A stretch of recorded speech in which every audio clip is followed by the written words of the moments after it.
প্রিয় মানুষটারা অনেক ভালোবাসো, তাই না? এত ভালোবাসো না, একদিন ছেড়ে চলে যাব। ভালোবাসার পরও যখন ছেড়ে গেছো, অভিশাপ দিব না, কারণ তুমি শখের ছিলা। তবে ক্ষমাও করব না, কারণ তুমি বেঈমান ছিলা। পুরুষ কখনো তার শখের নারীকে এমনি এমনি ছেড়ে দেয় না। শখের নারী যখন সবার হয়, তখন নিজে থেকেই ছেড়ে দিতে বাধ্য হয়। আমার কোনো শখের মানুষ নাই, যাও একজন ছিল, সেও আমাকে বোঝে নাই। আমি এমন একজনকে ভালোবাসি যার জীবনে আমি থাকলেও কিছু না, আর না থাকলেও কিছু। যাকে পেয়ে ভাবছিলাম আর হয়তো কষ্ট পাবো না, কিন্তু সেও বুঝিয়ে দিল ভালোবাসা সুন্দর, কিন্তু সবার জন্য না। সবসময় তুমি আমার খারাপটাই দেখলে প্রিয়, তোমায় কতটা ভালোবাসি এটা কখনো দেখলে না? যে আমার সে একান্তই আমার, তার 0.1% আমি শেয়ার করতে পারবো না। আর এটা যদি তোমার সমস্যা হয়ে থাকে, তাহলে তোমার 99.9% আমি চাই না।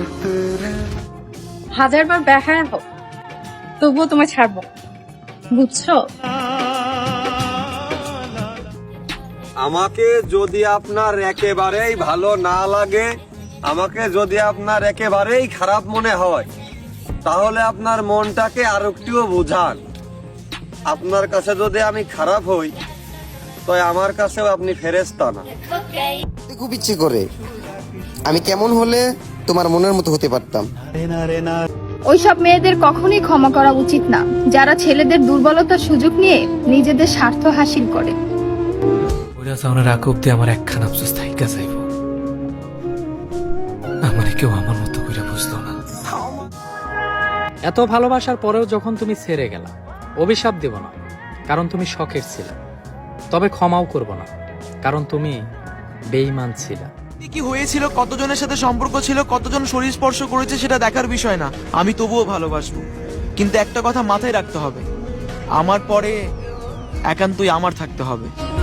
ইনকাম করলে পুরুষ ভাবে কিভাবে নারীকে সুখে রাখা যায়, আর নারী ইনকাম করলে নারী ভাবে কিভাবে পুরুষ ছাড়া থাকা যায়।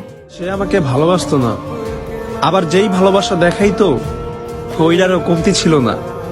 আসলে ভুলটা আমারই, আমি কারো ছলনা বুঝতে পারি না। সাক্ষী, যে পুরুষ মন থেকে ভালোবাসে, সে পুরুষ কখনো ভালোবাসা পায় না। মায়ের পরে সেই নারী তুমি, যাকে অসম্ভব ভালোবাসি আমি। তুমি আমায় ভুলে গেছো, তাতে কোনো দুঃখ নাই। দুঃখ আমার একটাই শুধু, তুমি আমার চিনতে পারো নাই। সবশেষে তুমি আমার রাগের কারণটাই জানতে চাইলে না। আমরা আলাদা হয়ে যাচ্ছি, আমরা একসাথে থাকবো না, এসবের পেছনে লুকিয়ে থাকা অভিমানটা তুমি কখনোই বুঝতে চাইলে না। তুমি সবার প্রিয়, তাই না? পুকুরের পানি সবাই ব্যবহার করে, খাই না। মিথ্যেবাদীদের যদি সরকার ভাতা দিত, তাহলে লিস্টে প্রথম নামটা তোমারই থাকতো।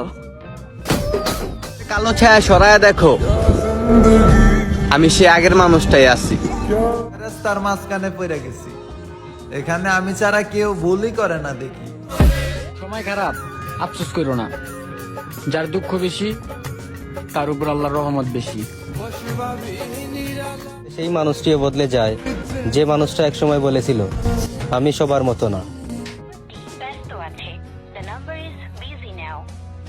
আমি জানি ভালোবাসা সন্দেহ করা ঠিক না, তবে আমার সন্দেহগুলা সবসময় সঠিক হয়। সে তো সোনার হরিণ, দেখা যায় ধরা যায় না। চোরাবালিতে কবু স্বপ্ন প্রাসাদ, ভাবা যায় গড়া যায় না। আমার অর্ধেক জীবন গেছে মানুষের থেকে ধোকা খায়া, আর তুমি আমার বেঈমান চিনাও। দাদা রে, আদা পড়া শিখাও না। পুরুষ মানুষের হাসিকে বিশ্বাস করতে নেই, কারণ তারা মৃত্যু সমান যন্ত্রণা নিয়েও হাসতে পারে। একদিন তুমিও আফসোস করে বলবা, বেহায়া একটা ছেলে ছিল, সারা দিন পাগলের মতো মেসেজ করত। অনেক দিন ধরে এই ছেলেটা মেসেজ করে না, জানি না পাগলটা কোথায় হারিয়ে গেল। পুরুষ সেই নারীকে বেশি শাসন করে, যাকে সে কখনো হারাতে চায় না। তুমি সমুদ্রের মাঝে যতই চিনি ডালো, ওইটা মিষ্টি হইব না। তেমনি স্বার্থপর নারীরা যতই মন দিয়া ভালোবাসো, সে ভালোবাসায় আটকাইব না।